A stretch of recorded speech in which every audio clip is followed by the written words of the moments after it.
نہیں کھانا مجھے، ایک وقت کی روٹی کے لیے ساسوں والے تانے سنو، اس سے بہتر ہے بندہ بھوکا رہ لے۔ وہ روحان سا لہجے میں بولتی چارپائی سے نیچے اترنے لگی۔ میرے بیٹے کو خفا کر کے آ گیا تجھے سکون؟ افتخار صاحب نے انہیں گھوری دی اور ماہی کو منانے چل دیے۔ ان پنجابیوں سے بڑھ کر کوئی ڈرامے باز نہیں دیکھا آج تک۔ آمنہ بیگم نے بڑبڑاتے ہوئے سائم کی پلیٹ میں سالن نکالا۔ شکریہ۔ ٹر ٹر کی مشین گئی، اب سکون سے کھانا تو کھا سکوں گا۔ سائم نے شکر ادا کرتے کھانا شروع کیا۔ ابا میں بتا رہی ہوں میرا کمرہ ہے اور یہاں میرے سوا کوئی نہیں رہ سکتا، ہاں نہیں تو۔ وہ رات کے 10:30 بجے کمر کے گرد دوپٹہ باندھے جھاڑو ہاتھ میں لیے رگڑ رگڑ کر اپنا کمرہ دھو رہی تھی۔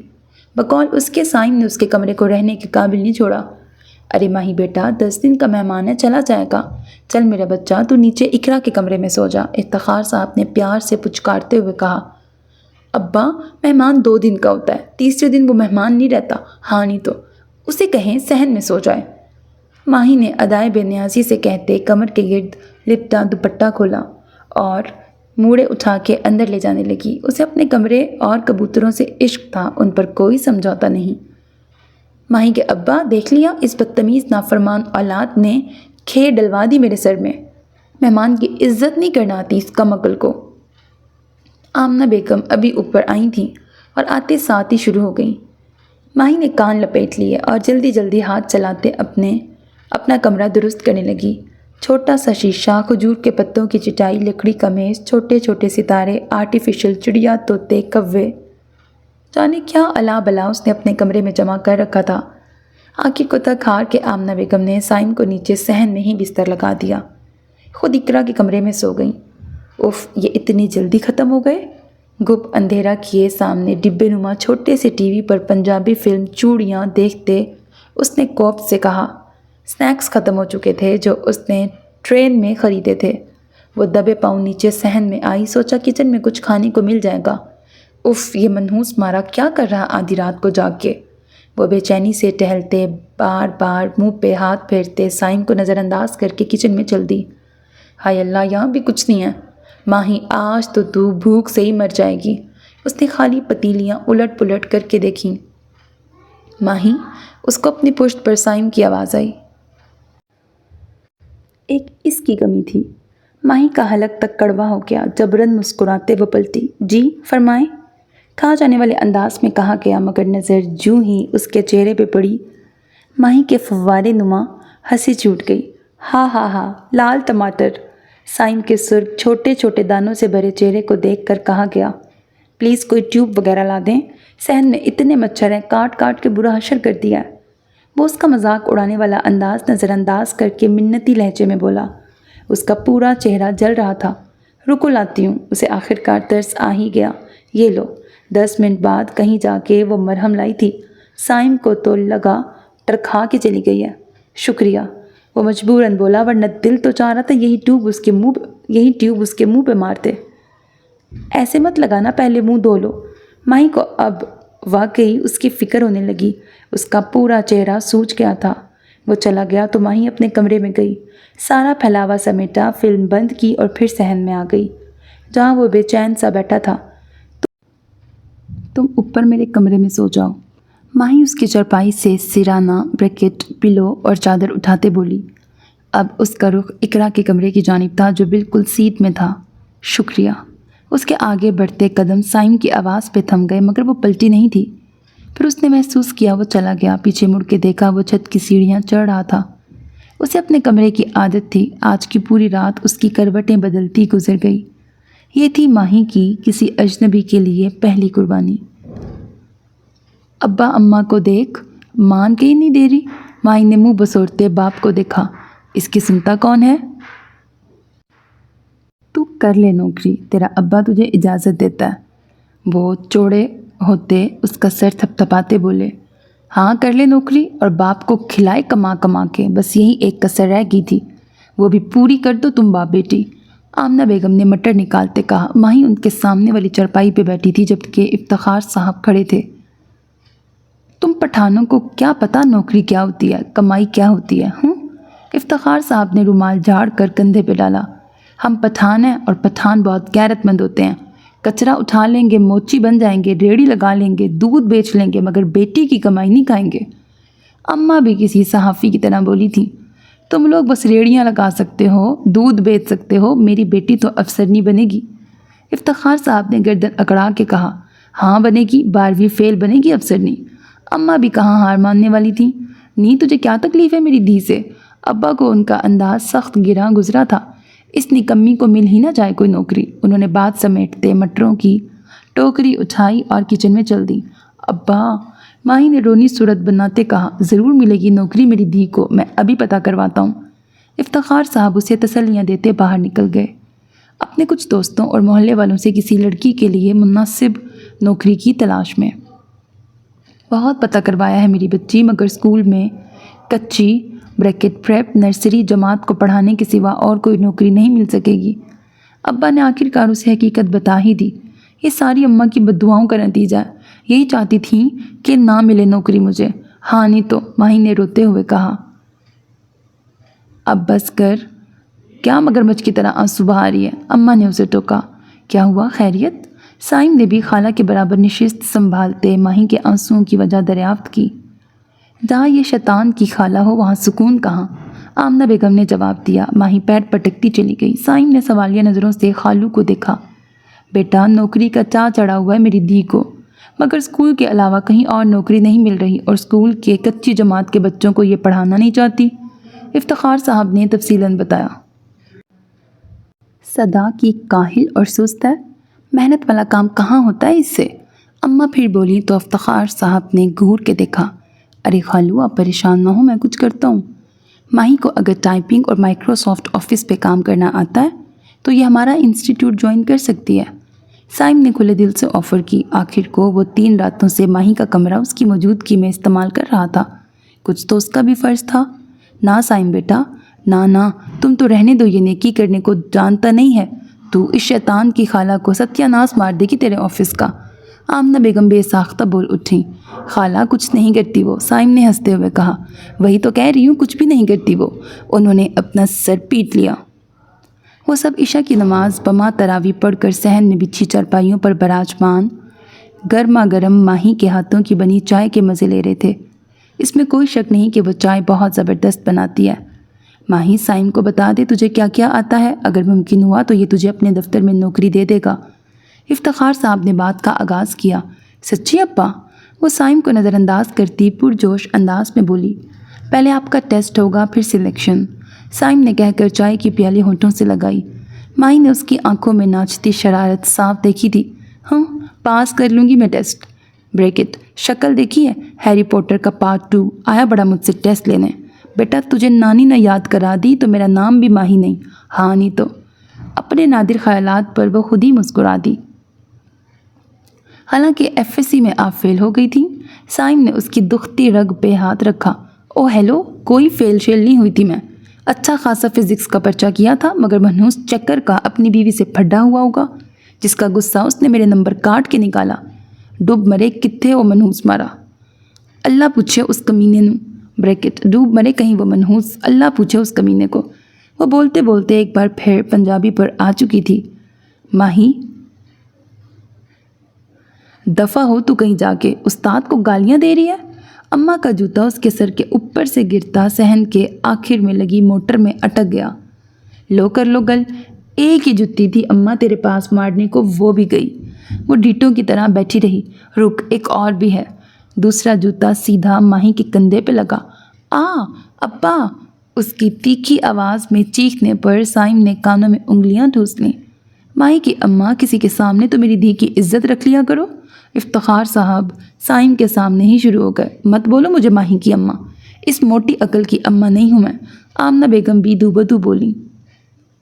لگتی بھی نہیں ہے۔ ہاں نہیں تو، ستیلی ہوں میں، کچرے کے ڈھیر سے اٹھایا تھا، آج پتہ چل گیا مجھے۔ ماہی بھی مگرمچھ کے آنسو بہاتی چھوٹی سی ناک کو بار بار شہادت کی انگلی سے رگڑتی بول رہی تھی۔ رک، تیری زبان ایسے بند نہیں ہوگی، رک جا تو۔ آمنہ بیگم نے ادھر ادھر جوتے کی تلاش میں نظر دوڑائی۔ اپنے دونوں جوتے وہ مار چکی تھی۔ سائم کی کھیڑی نظر آئی، وہی اٹھا لی۔ ارے خالہ، سائم نے جب اپنی نئی نویلی کھیڑی ان کے ہاتھ میں دیکھی تو دہل کے رہ گیا۔ خالہ، اسے رکھ دو، سائم نے ان کے ہاتھ سے اپنی جوتی واپس لے لی۔ اسے ماہی سے زیادہ اپنی کھیڑی کی فکر تھی۔ جا ماہی، تو جا کے تیاری کر، کل سائم تیرا امتحان لے گا، جا میرا بچہ۔ ابا نے اسے جانے کا کہہ دیا۔ وہ بھی فوراً اپنی نشست چھوڑ چکی تھی۔ اب اس کی فارمیٹنگ کر کے دکھائیں۔ سائم نے زچ آ کے کہا۔ پچھلے 1 گھنٹے میں اس نے 2 کالمز ٹائپ کیے تھے۔ کس کی؟ اس کی؟ ماہی نے کمپیوٹر کی اسکرین پر لکھی 2 لائنز کو دیکھ کے کہا۔ واٹ؟ Only 2 lines?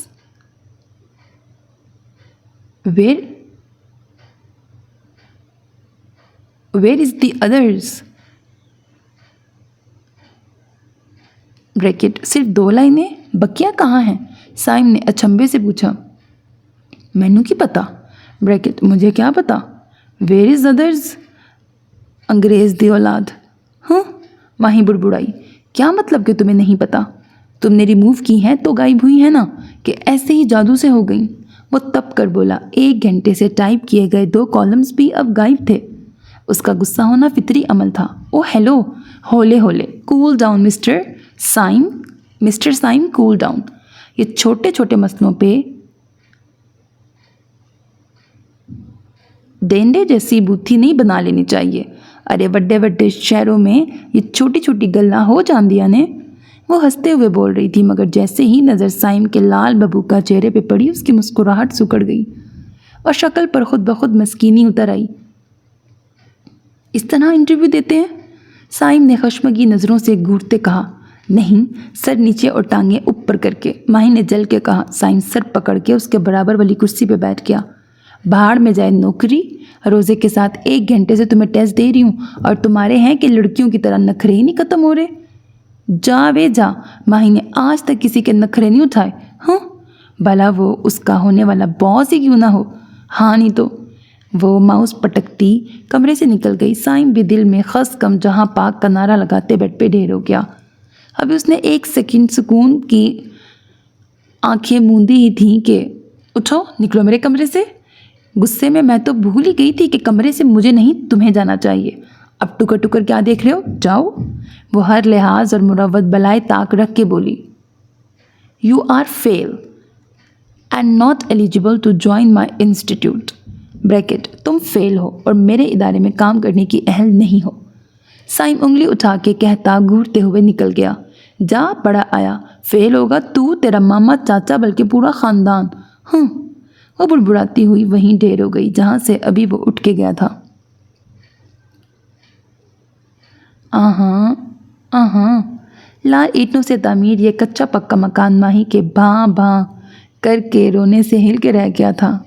گلی کے آخری سرے پہ کھڑے بندے کو بھی پتہ چل رہا تھا کہ ماہی رو رہی ہے۔ بچوں، اپنا یہ ریڈیو بند کر لو، بس چیخے جا رہی ہو، ایک آنسو نہیں نکلا ابھی تک۔ اقرا نے دسترخوان پر افطاری کے لوازمات لگاتے کہا۔ بکواس بند کرو تم، کوئی نہیں چاہتا یہاں کہ میں افسر نہیں بنوں۔ ماہی نے ناک رگڑتے کہا۔ کیا ہوا میرے بیٹے کو، کیوں رو رہا ہے؟ اسی اثنا میں افتخار صاحب اور سائم بھی صحن میں بچھی چٹائی پہ آ بیٹھے، جہاں پہلے سے بیٹھی ماہی رونے کا شغل فرما رہی تھی۔ ابا، اماں کے بھتیجے نے مجھے نوکری دینے سے انکار کر دیا ہے۔ آنسوؤں کی دھند کے باعث اسے سامنے بیٹھا سائم نہ نظر آیا۔ ایسا ہے سائم بیٹا؟ افتخار صاحب نے مسکراتے ہوئے ہونٹ بھینچے بیٹھے سائم سے دریافت کیا۔ ابا، 101% ایسا ہی ہے، ماہی فٹ بولی۔ سائم کو دیکھ کر بھی اس نے شکایت لگانے کا ارادہ ملتوی نہ کیا تھا۔ انکل، ایکچولی یہ سیریس ہی نہیں ہے، مانا انہیں کام نہیں آتا مگر یہ سیکھ تو سکتی ہیں نا۔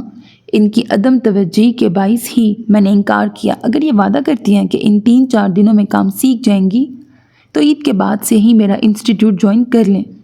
اس نے انتہائی مہذب انداز میں بات کی۔ ماہی تو اس کے اتنی عزت سے آپ جناب کرنے پر ہی بل کھا کے رہ گئی۔ گنا میسنا، ماہی نے دل میں اسے کوسا تھا۔ سائم بیٹا، میں نے تو پہلے ہی کہا تھا، اس نالائق پھوڑ سے کچھ نہیں ہونے والا، تیرا بھی وقت برباد کرے گی۔ ارے شیطان کی خالہ ہے، تیرے دفتر کا ستیہ ناس مار دے گی، ابھی بھی وقت ہے، سوچ لے۔ آمنہ بیگم نے کچن سے ہی اونچا اونچا بولنا شروع کر دیا۔ افتخار صاحب نے پہلو بدلا۔ سائم نے دل جلانے والی مسکراہٹ ماہی کی طرف اچھالی، جسے اس نے کیچ کر کے کچرے میں پھینک دیا۔ کوئی بات نہیں خالہ، آپ اتنی اچھی ہیں، آپ لوگوں نے اتنا خیال رکھا پورا مہینہ۔ میرا کچھ تو میرا بھی فرض بنتا ہے نا، وہ بھی جواباً چلا کے بولا تھا۔ ایک اس کی بکواس بند نہیں ہو رہی، اوپر سے یہ مولوی اذان نہیں دے رہا، یا اللہ رحم فرما۔ ماہی نے پکوڑوں سے بھری پلیٹ میں ٹرے سے 2 اور پکوڑے اٹھاتے سوچا، رکھ، واپس رکھ، تیرے ابا نے لینے ہیں۔ سائم کی بھی پلیٹ کھا لی، اور تو ہے کہ اپنی پلیٹ میں ٹھوسے جا رہی ہے۔ اماں نے اس کے ہاتھ پہ چمٹا مارا۔ ماہی نے بلبلا کے پکوڑے رکھ دیے۔ کوئی بات نہیں خالہ، لے لینے دیں، بیچاری نے اتنے دنوں بعد روزہ رکھا ہے۔ سائم نے آگ میں گھی ڈالا۔ ماہی نے کچھ کہنے کو منہ کھولا ہی تھا کہ اللہ اکبر کی صدائیں بلند ہو گئیں۔ کھلے منہ سے کچھ باہر تو نہ نکلا، مگر کھجور فوراً اندر گئی تھی۔ آمنہ بیگم نے اس کے بے صبرے پن پہ گھوری دی۔ سائم بھی مسکرا دیا، مگر ماہی اپنی پلیٹ پہ ٹوٹ چکی تھی۔ ادھر کلک کریں۔ ماہی نے اچھے شاگردوں کی طرح اس کا کہا مانا۔ چلیں اب یہاں پر ایرو لگائیں۔ سائم نے پھر ہدایت دی۔ کیسے لگاؤں؟ ماہی نے ہونک پن کا مظاہرہ کیا۔ ہاتھ سے، وہ چڑ کے بولا۔ ہاتھ سے کیسے؟ معصومیت کے اگلے پچھلے تمام ریکارڈ توڑ کر سوال داغا۔ اے میرے خدا، کہاں پھنس گیا؟ سائم رو دینے کو تھا۔ بتائیں نا۔ آج وہ اچھی شاگرد بننے کی ہر ممکن کوشش کر رہی تھی۔ یہاں سے سمبل انسرٹ کرو۔ وہ کمپیوٹر کے آگے کرسی پہ بیٹھی تھی۔ سائم بھی اس کے ساتھ والی کرسی پہ براجمان اسے ورڈ پر کام کرنا سکھا رہا تھا۔ یہاں سے؟ ماہی نے اس کی بتائی ہوئی جگہ پر کرسر گھماتے کہا۔ نہیں، چھت پہ۔ کب سے بکواس کر رہا ہوں، یہاں سے پھر پوچھ رہی ہو کہاں سے؟ سائم غصے سے بولا۔ مجھے بکواس سمجھ نہیں آتی، ماہی نے تڑک کے کہا، حالانکہ ہر وقت کرتی تو رہتی ہو۔ وہ بھی دو بدو بولا تھا۔ میں جو مرضی کروں، تم کون ہوتے ہو بولنے والے؟ ماہی کا میٹر گھوم چکا تھا۔ تمہارا ہونے والا باس۔ سائم نے دونوں ہاتھوں کی انگلیاں ایک دوسرے میں پھنسا کے ان پر سر رکھتے کرسی کی پشت سے ٹیک لگائی۔ اللہ پوچھے تمہیں، ماہی نے دل ملا کے کہتے دوبارہ کام جاری کیا۔ اللہ تو سب سے پوچھے گا، اور جو تم نے اتنے روزے چھوڑے ہیں تم سے تو سب سے زیادہ پوچھے گا۔ سائم نے ہنستے ہوئے اس کے کوفت زدہ چہرے کو نظروں کی گرفت میں لیتے کہا، ماہی دفع کرنے دے سے بک بک، تو اپنا کام کر، ابھی بس نوکری چاہیے، بعد میں گن گن کے بدلے لوں گی۔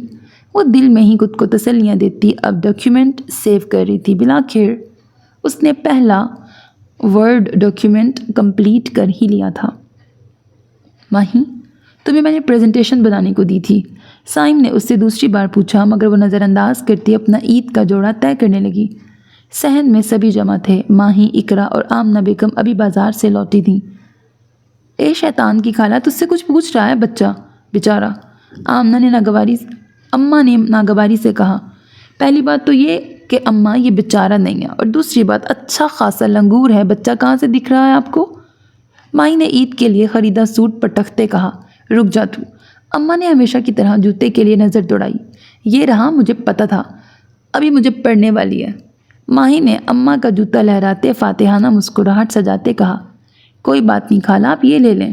سائم نے ماہی کی نئی سینڈل ڈبے سے نکالتے کہا۔ اماں نہیں، ٹوٹ جائے گی۔ نہیں اماں، ماہی نے منت کرتے کہا۔ اب نہ وہ بھاگ سکتی تھی، نہ آگے بڑھ کر ان سے سینڈل پکڑ سکتی تھی۔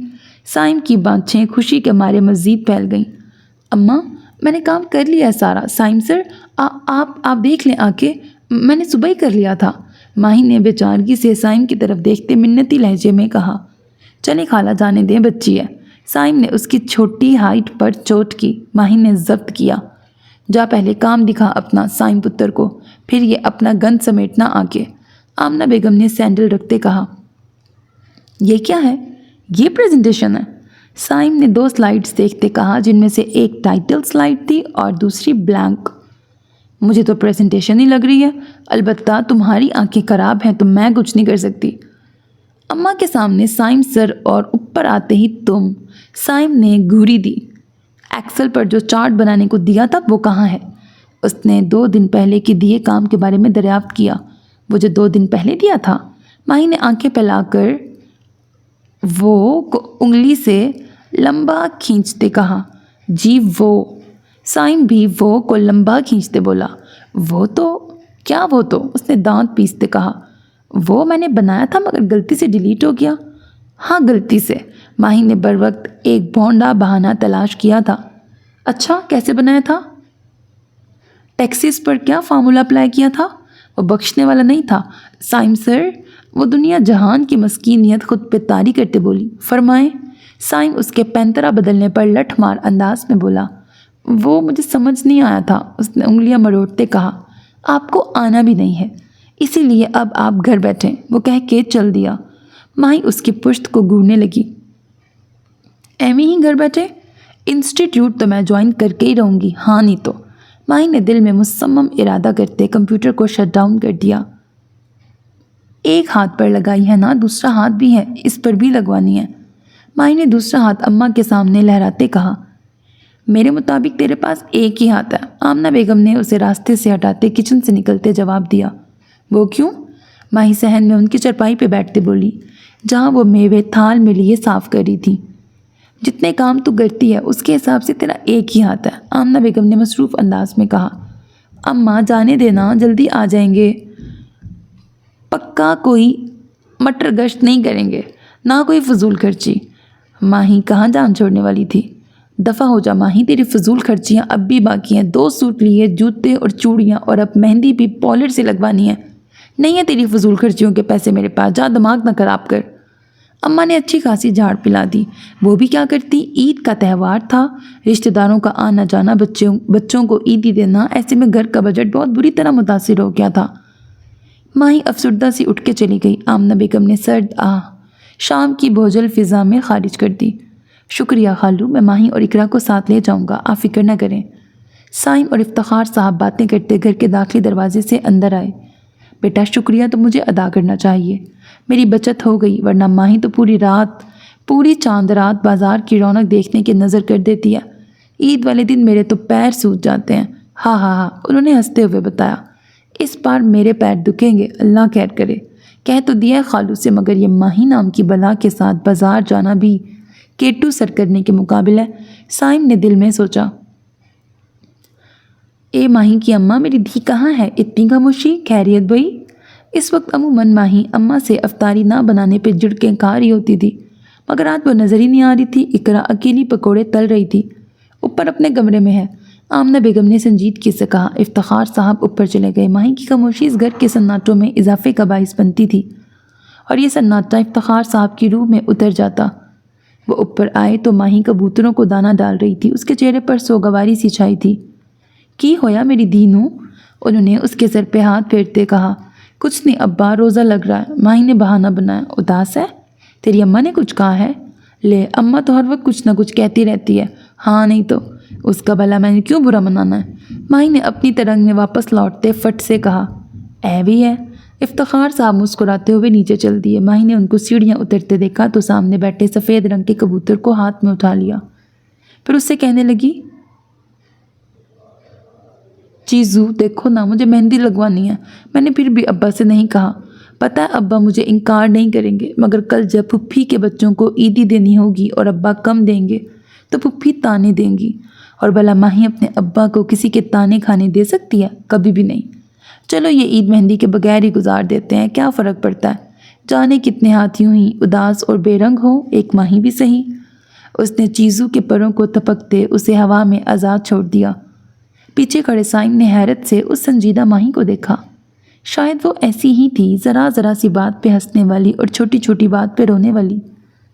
سائم خاموشی سے واپس پلٹ گیا۔ یا اللہ، بس کل عید ہو جائے۔ رویت حلال کمیٹی چاند کی تلاش میں بیٹھ چکی تھی اور ماہی زور و شور سے دعا میں مشغول تھی۔ خالو، ماہی اور اقرا کو بول دیں چلنے کو، عید کی نوید تو ابھی تک سننے کو نہیں ملی، جانے اور کتنا وقت لگے۔ سائم نے ٹی وی پر نظر جمائے بیٹھے افتخار صاحب سے کہا۔ ہاں ہاں ماہی اور اقرا چلو، سائم کے ساتھ بازار تک ہو آؤ، اسے گھر والوں کے لیے کچھ تحفے تحائف لینے ہیں۔ افتخار صاحب کے کہنے پر اقرا جھٹ اٹھ بیٹھی، البتہ ماہی ٹس سے مس نہ ہوئی۔ اے ماہی، تیرے ابا کچھ کہہ رہے ہیں، آمنہ بیگم نے چاٹ کھاتی ماہی سے کہا۔ اسے اگر غصہ ہوتا تھا تو وہ دگنا کھاتی تھی۔ میں نے نہیں جانا، صاف انکار۔ تیرے تو اچھے بھی جائیں گے، اٹھتی ہے کہ میں جوتا اٹھاؤں؟ آمنہ بیگم کی دھمکی پر بھی وہ نہ اٹھی تھی۔ خالہ چھوڑیں، میں اور اقرا ہی چلے جاتے ہیں، باہر بہت رونق ہے، بازار سجے پڑے ہیں۔ سائم نے آخری بات کنکھیوں سے ماہی کو دیکھتے کہی۔ اگر آپ اتنا کہہ ہی رہے ہیں تو میں چلی جاتی ہوں، ماہی نے احسان کرتے کہا۔ سائم کے ہونٹوں پر دل فریب مسکراہٹ رینگی۔ بڑے بازاروں اور مارکیٹوں کا کیا کہنا تھا، یہاں تو گلیوں تک میں پیر رکھنے کی جگہ نہیں تھی۔ لگتا تھا پورا شہر آج ہی بازاروں میں نکل آیا ہے۔ جگہ جگہ لگے سٹالز، مہندی کے لیے سجے ٹینٹ رونق دیکھنے سے تعلق رکھتی تھی۔ سائم گھر والوں کے لیے تو تحائف لے کر بھجوا بھی چکا تھا۔ اصل مقصد اس کا خالہ خالو اور ان دونوں کے لیے عید کے تحائف لینا تھا۔ اس کی والدہ ماشطہ کا آرڈر تھا، تبھی وہ ان کے ساتھ ایک مشہور بازار میں کھڑا تھا۔ تم لوگوں نے مہندی لگوانی ہے؟ پارلر کے باہر مہندی کے لیے سجے خیموں کے پاس آ کے سائم نے کہا۔ میں نے تو لگوا لی، اقرا نے اپنے ہاتھ پھیلا کے دکھائے جن کے دونوں طرف مہندی لگی تھی اور کمال کی لگی تھی۔ ماہی تم نے؟ اس نے بے نیاز سی کھڑی ماہی سے دریافت کیا۔ نہیں، یک لفظی جواب آیا۔ کیوں نہیں؟ بچوں لگوا لو، آج اماں سے اتنی ضد تو کر رہی تھی۔ اقرا مزید بولتی مگر ماہی کی گھوری پر خاموش ہو گئی۔ سائم بھائی بچوں کو مہندی لگانی آتی ہے، انہوں نے میرے لگا دی، اپنے ایک ہاتھ پر ہی لگائی ہے۔ بہت پسند ہے بچوں کو مہندی، ایم ہی بول رہی ہیں، آپ لگوا دیں ان کو۔ اقرا ماہی کو چھوڑ کر سائم سے ہی شروع ہو گئی۔ ماہی نے ایک زوردار چٹکی اس کی بازو پہ کاٹی۔ اقرا بلبلا کے رہ گئی۔ چلو تمہاری بچوں کو مہندی لگواتے ہیں، سائم نے مسکراتے ہوئے کہا۔ اقرا اسے پکڑ کے لاؤ۔ ماہی کو آگے بڑھتے دیکھ کر سائم بولا۔ اقرا بھلا اچھا لگتا ہے میں اس کارٹون کے پیسوں کی مہندی لگواؤں؟ ماما لگتا ہے میرا، فضول میں۔ ہاں نہیں تو، ماہی بڑبڑائی۔ کیا پتہ مستقبل میں کچھ لگ ہی جائے۔ اقرا نے آنکھ ماری، ساتھ ہی اسے گھسیٹتے ہوئے لے آئی۔ ماہی، سائم نے ہاتھ کے اشارے سے اسے پاس بلایا جہاں وہ ایک پینٹ شرٹ میں ملبوس پارلر ورکر کے پاس کھڑا تھا۔ جی ان کو مہندی لگوانی ہے۔ ماہی کے پاس آ جانے پر وہ بولا تھا۔ جی آئیے میم۔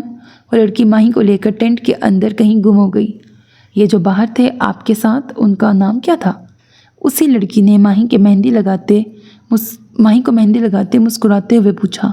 سائم، ماہی نے کڑوا سا منہ بنا کے کہا۔ چلو اب یہ اس لنگور پہ فدا ہو گئی، کوئی حال نہیں آج کل کی لڑکیوں کا۔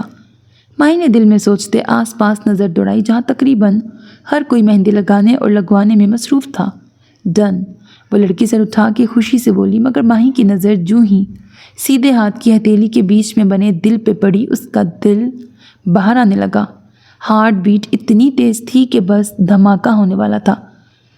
تیرا بیڑا گرک ہو جائے کڑیے، ماہی کھڑے ہوتے ہوئے چلائی۔ جی میم؟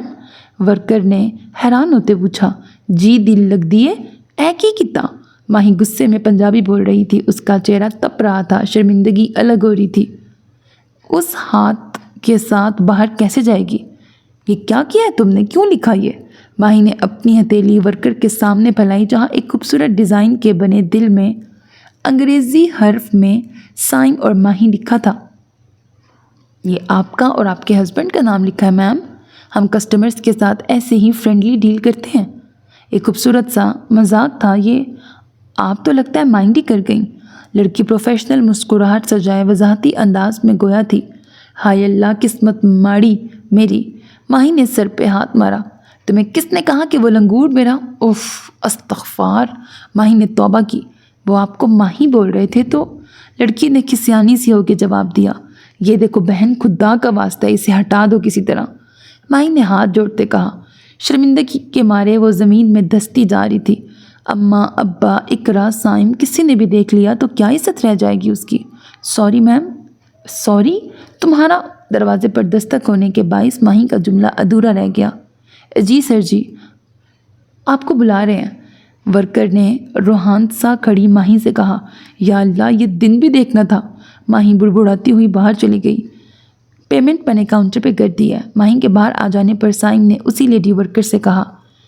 1 روپیہ نہیں دینا اس کو، ماہی غصے سے بولی۔ Please I am sorry ma'am, it's just a misunderstanding, again sorry ma'am, لڑکی ملتجی انداز میں بولی۔ اقرا بھی وہیں چلی آئی۔ سوری کی بچی، ماہی بولتے ہوئے آگے بڑھی۔ اس کا بس نہیں چل رہا تھا، اس کا منہ ہی نوچ لے۔ ماہی، سائم نے اس کا مہندی والا بازو پکڑ کے روکا۔ ہوا کیا ہے؟ سائم نے ورکر سے کہا۔ وہ سر، ورکر نے ماہی کے ہاتھ کی طرف اشارہ کیا۔ دکھاؤ۔ ماہی ہاتھ دکھاؤ، سائم بولا۔ بچوں دکھاؤ تو ہوا کیا ہے؟ اقرا بھی اصرار کرنے لگی۔ ماہی برا پھنس گئی۔ سائم نے ہی اس کا ہاتھ پکڑ کے اونچا کیا۔ دائیں ہاتھ کی سیدھی